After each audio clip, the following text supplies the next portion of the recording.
ഇന്ന് ഞങ്ങളെ നോമ്പ് തറ ഈങ്ങാപ്പയുള്ള പിന്നെ എന്താ പറയുക നോളജ് സിറ്റിയിലേക്കാട്ടോ. എല്ലാ നോമ്പിലും ഞാൻ സ്ഥിരമായിട്ട് നോമ്പ് തുറക്കാൻ കൂടി പോകലുണ്ട്.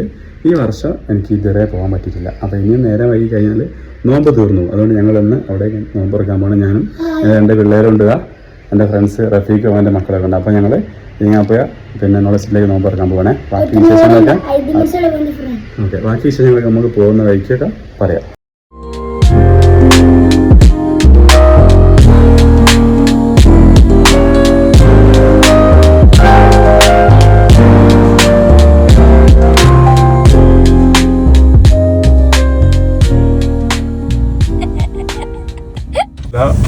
ഒരു പെട്ടി മുന്തിരിക്ക് 100 രൂപ കേട്ടോ. അങ്ങനാണെങ്കിൽ 2 എണ്ണം വാങ്ങിച്ച് ഞങ്ങൾ നല്ല വണ്ടി കത്തി.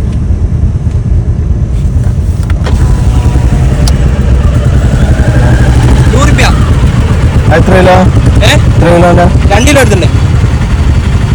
2 കിലോ മുന്തിരി $2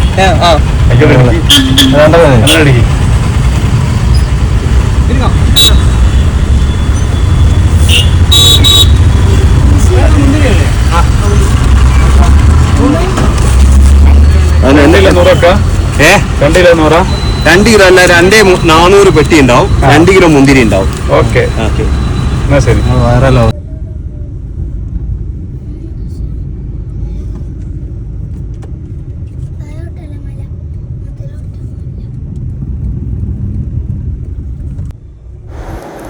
ഇത് നമ്മളെ കൊടുങ്ങോട് മക്കാം കേട്ടോ.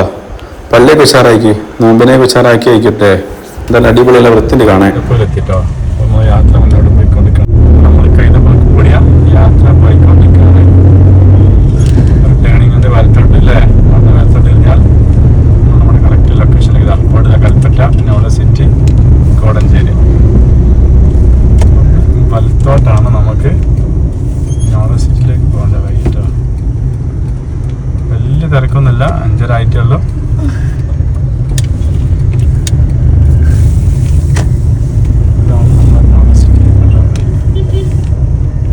കോടഞ്ചേരിക്ക് 6 കിലോമീറ്റർ, തിരുവമ്പാടിക്ക് 15 ആഗസ്റ്റ് 22. ഈ ബ്രിഡ്ജിൻ്റെ മുകളിലാണ് നമ്മൾ കറക്റ്റ് യാത്ര നമ്മൾ പോയിട്ടുള്ളത്. പുതിയ ബ്രിഡ്ജാണ് പണിയെ കഴിപ്പിച്ച് വൃത്തിയുണ്ട്. എന്തൊക്കെ സംഗതി സാധിക്കും. മാർക്കസ് നോളജ് സിറ്റിയിലേക്ക് നമ്മൾ കയറിക്കൊണ്ട് കേട്ടോ. മാർക്കസ് മോനെ സാധാ ഇല്ല കണ്ടതാ അല്ലേ? തന്നെയല്ലേ എൻട്രൻസ്? വേറെ അല്ലല്ലോ.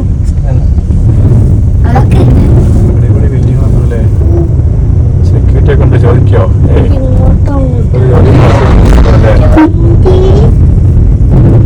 നോക്കുന്നല്ല, വേറെ പ്രശ്നമൊന്നുമില്ല. അറിയാം തിരക്കൊന്നുമില്ല, എത്തി തുടങ്ങി വരുന്നേ ഉണ്ടാവും.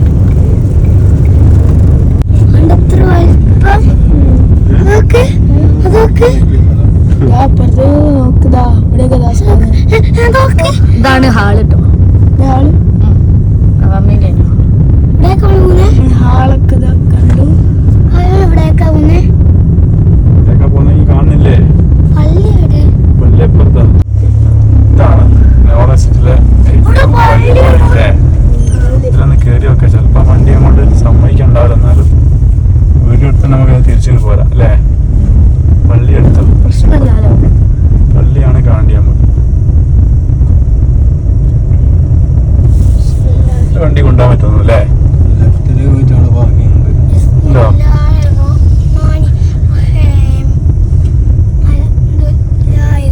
അവിടെ താഴെ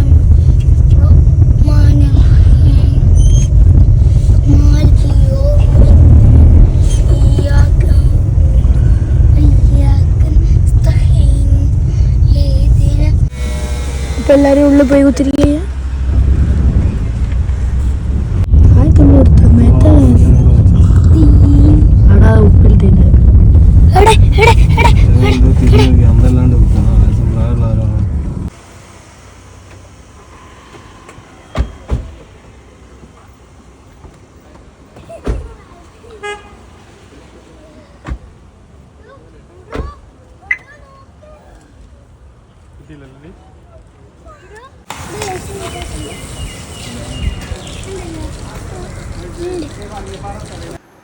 നോമ്പ് തുറന്ന് കഴിഞ്ഞാൽ എല്ലാത്തരം ഐറ്റംസും ഉണ്ട് ഇവിടെ. അതാ ഉപ്പിലിട്ട സകലവിധ ജ്യൂസുകളും തൂക്കിയിട്ടുണ്ടല്ലേ. കുലുക്കി സർബത്തും എല്ലാ സർബത്തും സോഡയും എന്താ ഐസർദിയും പിന്നാണ് ഉപ്പിലിട്ടാണ് നെല്ലിക്ക, കൈതച്ചക്ക, കക്കിരി, തേൻ നെല്ലിക്ക, മാങ്ങ.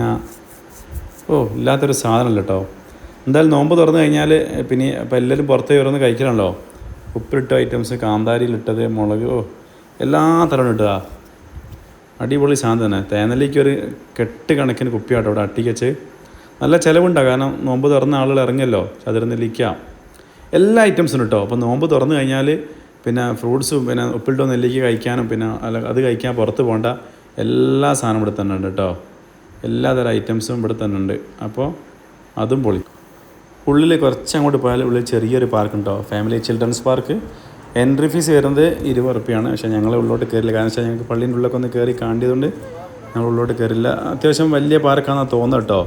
പിന്നെ അത്യാവശ്യം ആളുകൾ കയറുന്നുണ്ട്. ഇപ്പോൾ പിന്നെ എനിക്ക് ഈ നോമ്പ് തുറക്കുന്ന സമയം അതുകൊണ്ട് എല്ലാവരും ഒന്നും കയറുന്നില്ല, അതുകൊണ്ട് വലിയ തിരക്കൊന്നുമില്ല. പക്ഷേ നല്ല വ്യൂ ആണ്. ഞങ്ങൾ ഇവിടുന്ന് പുറത്തുനിന്ന് നോക്കിയപ്പോൾ നല്ല രസമുണ്ട് കാണാൻ കേട്ടോ. പക്ഷേ ഞങ്ങൾ പള്ളിയിലുള്ള കയറിയോ നമ്മൾ അത്ര ഇത് മൈൻഡാക്കി.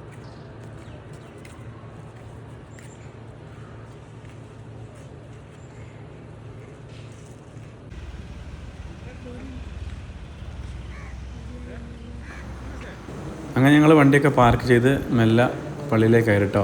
ചെറിയ തിരക്ക് തുടങ്ങി കിട്ടുക, കാരണം ആളുകൾ ഇങ്ങനെ വന്നുകൊണ്ടിരിക്കുന്നുണ്ട്. താഴെ നിന്ന് ഒതു കൊടുത്ത് ഞങ്ങൾ പള്ളിയിലേക്ക് കയറി.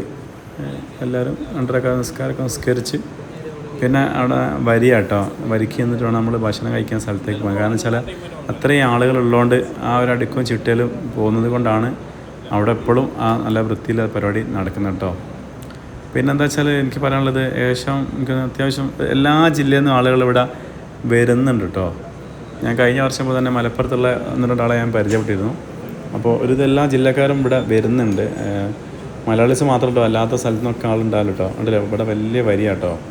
പള്ളീൻ്റെ അകത്തുനിന്ന് അവർ വരിക്കുന്നതാണ് അവിടെ നമ്മൾ ഭക്ഷണം കഴിക്കുന്ന നോമ്പ് തുറക്കുന്ന സ്ഥലത്തേക്ക് പോകുന്നത്. അപ്പോൾ ആർക്കും പരാതിയൊന്നുമില്ല, നല്ല രീതിയിൽ വരിക്കുന്ന എല്ലാവരും നോമ്പ് തുറക്കാനുള്ള അവിടേക്ക് പോകുന്നുണ്ട്. അപ്പോൾ എനിക്ക് നിങ്ങളോടൊക്കെ പറയാനുള്ളത്, കാണാൻ അവരോട് പറയാനുള്ളത്, പിന്നെ നിങ്ങളൊക്കെ ഒരു ദിവസം എന്തെങ്കിലും ഇവിടെ പോയിട്ട് ഈ പള്ളിയും ഈ സ്ഥലങ്ങളൊക്കെ ഒന്ന് കാണണം കേട്ടോ. നമ്മൾ കാണേണ്ട ഒരു കാഴ്ച തന്നെയാണ്. നമ്മുടെ നാട്ടിലിങ്ങനെ സാധനം ഉണ്ടായിട്ട് നമ്മൾ കണ്ടില്ല, നമുക്ക് വലിയ നഷ്ടമാണ് കേട്ടോ. അതിന് നമ്മൾ ജാതിയോ മതമൊന്നും നോക്കുന്നില്ല, അവിടെ എല്ലാവർക്കും പോകട്ടോ.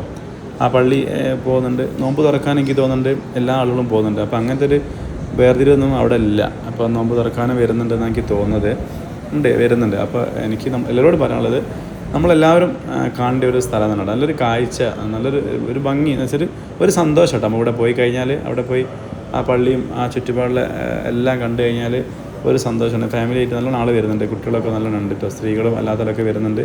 നോമ്പ് തുറക്കാനും സ്ത്രീകളൊക്കെ ഉണ്ടെന്നാണ് തോന്നുന്നത്. അവർ ആണുങ്ങൾ ഇരിക്കുന്ന സ്ഥലത്തല്ല, ഇനി വേറെ സ്ഥലത്ത് ഉണ്ടെന്നാണ് തോന്നുന്നത്. അത് കറക്റ്റ് എനിക്കറിയില്ല. എന്തായാലും നല്ലൊരു കാഴ്ചയാണ്. എല്ലാവരും വന്ന് കാണണം. ഇങ്ങനത്തെ ഒരു സ്ഥലം നമ്മുടെ നാട്ടിൽ ഉണ്ടാകുമ്പോൾ നമ്മൾ വന്ന് എല്ലാവരും കാണണം. അത്രയും നല്ല വൃത്തിയുള്ള അടിപൊളി നല്ലൊരു പള്ളി. നമ്മുടെ നാട്ടിൽ ഇങ്ങനത്തെ ഒരു പള്ളി ഉണ്ടാവില്ല. ഗൾഫ് വിദേശ രാജ്യങ്ങളൊക്കെ ശരിക്കും ഇങ്ങനെയുള്ള പള്ളികൾ ഉണ്ടാകാം. പക്ഷേ നമ്മുടെ നാട്ടിൽ ഇങ്ങനൊരു പള്ളി ഇതുവരെ ഞാൻ കണ്ടിട്ടില്ല. അതുകൊണ്ടാണ് ഞാൻ പറയുന്നത്, എല്ലാവരും കുടുംബസമേതം പോയിട്ട് ഫാമിലിയെയും കൊണ്ട് ഈ പള്ളിയും പരിസര പ്രദേശങ്ങളൊക്കെ ഒന്ന് പോയി കാണണം. എന്നിട്ട് അതിൻ്റെ ഭംഗിയൊക്കെ ഒന്ന് ആസ്വദിക്കണം. അപ്പോൾ ഞങ്ങൾ മെല്ലതാ നോമ്പ് തുറക്കുന്ന സ്ഥലത്തേക്ക് പോയിട്ടോ. അവിടെ ഒരു നമ്മളെ പള്ളിയുടെ നേരെ മുന്നിൽ തന്നെ നല്ല വലിയൊരു മിറ്റാട്ടോ, കല്ല് ഭാഗ്യ മിറ്റല്ലേ. അവിടെ ഒരു സ്ഥലത്ത് നിന്ന് ആളുകൾ ഭക്ഷണം സെറ്റാക്കുന്നുണ്ട്. കുറച്ച് ആളുകൾ അവിടെ ഇരുന്ന് ഭക്ഷണം സെറ്റാക്കുന്നത്. ഒരു തളികയിൽ 5 ആളുകൾക്ക് ഭക്ഷണം കഴിക്കുന്ന രീതിയിലാട്ടോ ഒരു സാധനം സെറ്റാക്കുന്നത്. അതിൽ മന്തി ഉണ്ട്, കാരക്കുണ്ട്, പിന്നെ കുറച്ച് ഫ്രൂട്ട്സുകളുണ്ട്, പിന്നെ ജ്യൂസുകളും ഉണ്ട്. പിന്നാണ് ഒരു ജഗ്ഗിൽ വെള്ളം വെച്ചിട്ടുണ്ട്. അപ്പോൾ 5 ആളാണ് ഇരിക്കുന്നത്. ഇവിടെ നോക്കുക, ഇതാ ഉണ്ടോ, എവിടുന്നോ വരുന്ന ആളുകൾ, പരസ്പരം അറിയാത്ത ആളുകൾ ഒന്നിച്ചിരുന്ന് ഭക്ഷണം കഴിക്കുന്നത്. അതിൻ്റെ ഒരു പ്രത്യേക രസമല്ലേ അല്ലേ? നിങ്ങൾ ആലോചിച്ച് നോക്കി. നല്ല അതുണ്ടോ, ഒരു തളികയിലെ ഭക്ഷണം 5 ആൾ, ഞങ്ങൾ 6 ആൾ ഇരുന്ന് കഴിച്ചിട്ടും ഭക്ഷണം ബാക്കി ആക്കിയിട്ട്. അപ്പോൾ അത്രയും ഫുഡുണ്ട്. ആൾക്കാർക്ക് വിശപ്പ് തീരുന്നവരെ ഭക്ഷണം കഴിക്കാനുള്ള ഫുഡ് ഇവിടെ കിട്ടുന്നുണ്ട്. അപ്പോൾ നിങ്ങൾ വിചാരിക്കുക ജസ്റ്റ് ഒരു സംഭവം അല്ലേ, അങ്ങനെ അല്ല. എന്നാലും നമുക്ക് വയറ് നിറച്ച് ഭക്ഷണം കഴിക്കാനുള്ളത് കിട്ടുന്നുണ്ട്. ഇനി വേണമെങ്കിൽ വീണ്ടും അവർ ഭക്ഷണം തരുന്നുണ്ട്, ജ്യൂസ് തരുന്നുണ്ട്. ഞങ്ങൾ ഇന്ന് നല്ല മുന്തിരി ജ്യൂസ് ആട്ടോ ഉള്ളത് ഉണ്ടല്ലേ. അതിൽ ചിക്കൻ മന്തിയായിരുന്നു. അതിൽ വലിയൊരു തളിക. അതിൽ ഞങ്ങൾ ഇന്നിവിടെ നോമ്പ് തുറക്കാൻ ഗസ്റ്റ് കേട്ടോ. ബഹുമാനപ്പെട്ട MLA KT ജലീൽ സാഹിബ് നോമ്പ് തുറക്കാൻ വന്നു കേട്ടോ. അപ്പോൾ സാഹിബ് ഇവിടെ ഇരുന്നാണ് നോമ്പ് തുറക്കുന്നത് കേട്ടോ. എല്ലാവരും ബാങ്കിന് വേണ്ടി വെയിറ്റ് ചെയ്യാം കേട്ടോ. എന്തായാലും നല്ലൊരു സദസ്സ്, നല്ലൊരു അനുഭവമായിരുന്നു. എന്തൊക്കെ പറയാൻ കേട്ടോ. ഞാൻ മക്കളെയും കൊണ്ടാണ് ആദ്യമായിട്ടാണ് ഇവിടെ ഈ പള്ളിയിൽ പോയതെന്ന് എനിക്ക് തോന്നുന്നു. അപ്പോൾ അവർക്കൊരു സന്തോഷം. കുറേ കാലത്തിന് ശേഷം എന്ന് അവർ വിട്ട് നോമ്പ് തുറക്കല്ലേ, അപ്പോൾ പുറത്ത് കൊണ്ടുപോയി പുറത്ത് ഭക്ഷണം കഴിച്ചപ്പോൾ അവർക്കൊരു സന്തോഷം നോമ്പിന്. ഈ അങ്കണത്തിൽ വന്നുകൊണ്ട് നോമ്പ് തുറന്ന് പുതിയ സൗഹാർദ്ദങ്ങൾ സൃഷ്ടിച്ചുകൊണ്ട് പോവുകയാണ്. ഇന്ന് വിശിഷ്ടാതിഥികളായി മുൻ higher education minister doctor KT Jaleel, അതുപോലെ മുൻ MLA UC രാമൻ അവർ, മറ്റു ധാരാളം അതിഥികളുണ്ട്. നമുക്ക് ഇന്ന് ഇഫ്താർ സ്പോൺസർ ചെയ്തിട്ടുള്ള സെക്രട്ടറി ആയിരുന്നു ജനാബ് സുരേഷ് ബാബു.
Ready, no?